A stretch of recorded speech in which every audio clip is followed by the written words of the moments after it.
Stephanie trying to keep her business going and look after her family is incredibly difficult. And actually, she really relies heavily on universal credit. I run the Imaginarian Creative Studios in Redcar, which is a non-profitable organisation, and we work with children and young people in performing arts and lots of different arts activities to benefit their health, mental health and emotional well-being.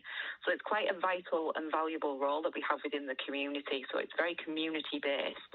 I found myself on universal credit after a breakdown of my marriage. And then the pandemic hit, and we just financially broken even. So the pandemic hit at the worst possible time in terms of business. I'd just taken on new staff. We have a lot of apprentices. We work with Middlesbrough College as well. So a lot of the apprentices come from there for their work placements, for their qualifications. So things were going really, really well. But then what happened was when the pandemic hit, I really do rely now on universal credit.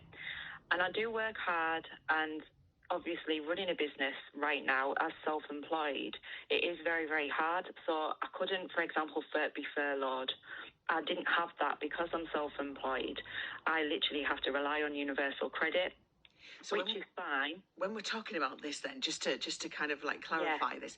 So you have your own business, and your business you've now taken online because you've diversified like people have done throughout the pandemic. Yeah. So basically what you earn online is paying for your business, and therefore the universal credit is paying for your family, basically. Paying for me, yeah. So basically I'm surviving on money that Arts Council have given us as a wage. So I am working full time. The project is going ahead and the local community are starting to benefit now. But yes, you're spot on. The money that I earn has to pay for my business to survive whilst we're still closed. What is the current state of play for you then? Because I know we've heard from other people who have benefited from universal credit because since the pandemic struck, they've had an extra £20 a week, which is £80 a month. And it makes all the difference. And we've heard from some people who've just said, and they've said, you know, it's the difference between able to pay for your fare to get on the bus to go to a job interview. But this extra £20, I haven't actually seen it. It's in the press and everybody says you get this extra money, but I've been benefit capped. So they say that, and then you get your payment schedule through and you scroll through and then you get to the bottom and I'm like, hold on, they've took £207 off me this month because of this benefit cap, and I don't know why, and I still don't know why. So it's very confusing. The only thing that I would say has been very, very beneficial over the past 2 weeks is I've received a bank card through the post from Redcar and Cleveland Council, so it's obviously a government scheme, and on that I'm getting £55 in order to go to the shop and buy food.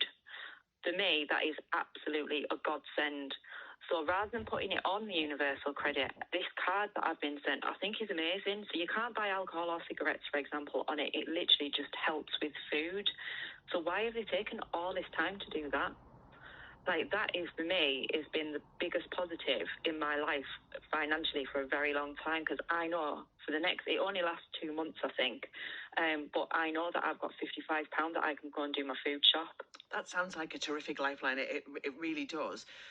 Yeah. Before that happened, though, what are you going through at the minute? Because it's not just, I mean, it's the stress of surviving with the business, but being a mum, you want to provide for your kids and you want to give them the world.